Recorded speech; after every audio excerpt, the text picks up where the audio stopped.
샬롬, 반갑습니다. 우리 양옆에 계신 분 바라보면서 이렇게 인사할까요? 당신은 축복의 통로입니다.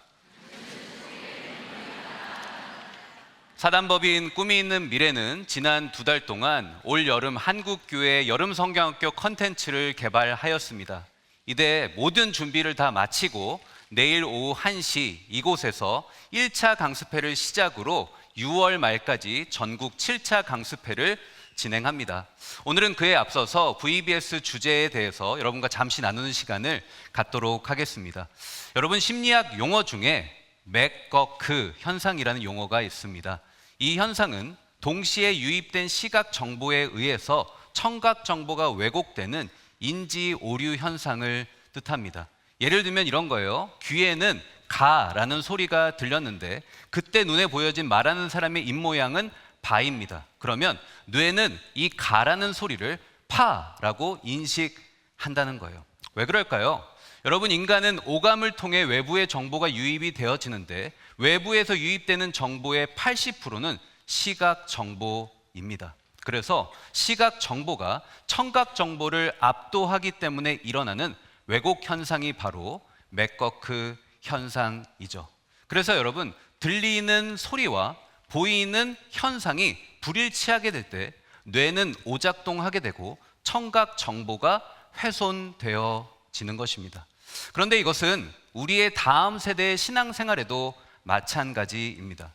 여러분, 우리의 다음 세대의 신앙생활에 중요한 척도가 되는 시간 3가지가 있습니다. 그 중에 첫 번째가 스크립처 타임입니다. 말 그대로 하나님의 말씀을 읽고 보고 묵상하는 개인 경건의 시간인데요.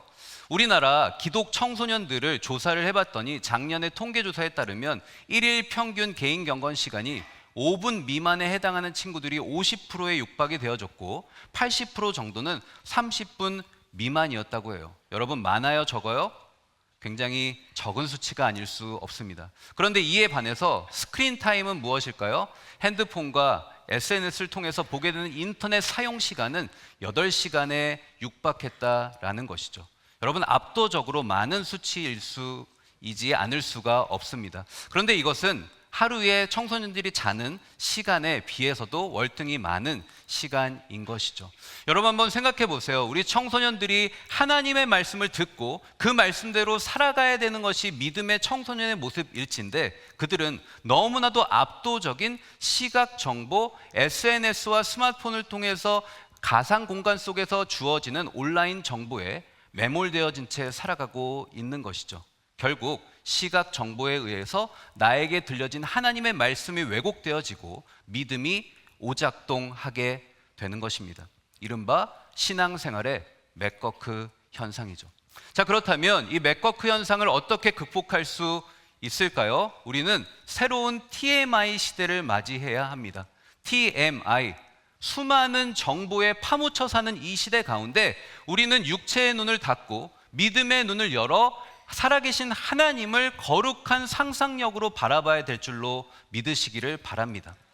그래서 우리는요, 정보가 아닌 거룩한 상상력에 집중하는 것입니다. 거룩한 상상력은 무엇일까요?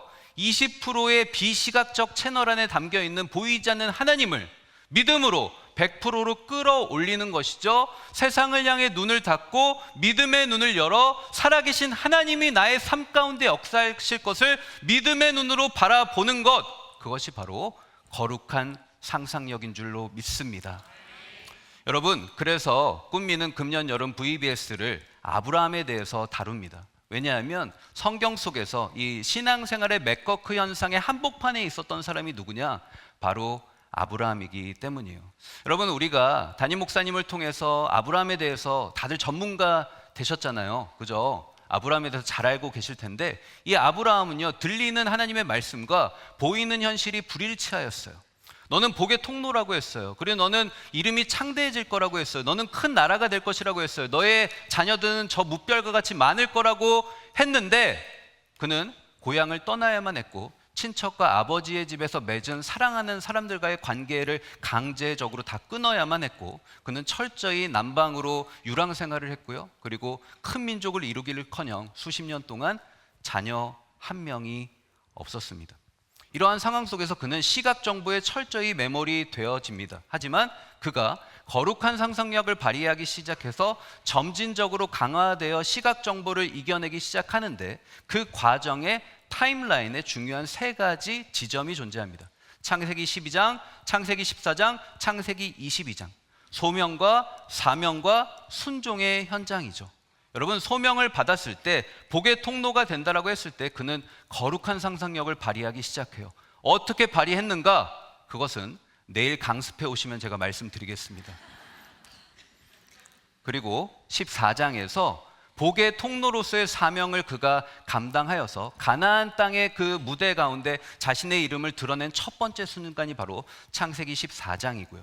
하지만 소명과 사명의 현장에서 하나님을 믿음의 눈으로 바라봤으나 여전히 일상 속에서 불순종하면서 넘어지고 쓰러지던 그가 가장 극한의 인생의 고난 속에서 순종의 열매를 거두는 이삭 번제 사건, 바로 창세기 22장의 순종의 열매를 거두게 됩니다. 이 소명과 사명과 순종의 현장은 아브라함의 전체 신앙의 형성을 하게 되는 신앙 형성 사이클이 되게 되고요. 복의 통로로 부름받아 복의 근원이신 하나님과 동행하여 복 그 자체가 되었던 아브라함의 이 신앙 형성 사이클을 우리는 다음 세대와 함께 블레싱 어드벤처라는 이름으로 함께 살펴볼 예정입니다. 여러분, 좀 이해가 되시나요? 다시 할까요? 목 아픈데요. 네, 여러분 많이 기도해 주셨으면 좋겠어요. 지금 여러분 인구 절벽 시대와 지방 소멸 시대입니다. 다음 세대가 다 사라져가고 있고 주일학교는 오픈되어져 있지만 학생들이 없는 시대가 바로 요즘 시대입니다. 그래서 한국 교회가 꿈이 있는 미래와 오륜교회를 주목하고 있습니다. 여러분이 저희를 위해 주실 일은 무엇일까요? 너희들만의 사역이다라고 방관하시는 것이 아니라 저희를 위해 뜨겁게 기도해 주시길 주님의 이름으로 축복합니다. 그리고 이 자리에 오후 1시에 오륜교회 교육국 교사분들은 다 오시고요. 그리고 사랑하는 자녀들을 두신 부모님들과 조부모님들도 함께 이 자리에 오셔서 믿음의 다음 세대를 세워가는 귀한 여정에 함께 해주시길 주님의 이름으로 간절히 축복합니다. 감사합니다.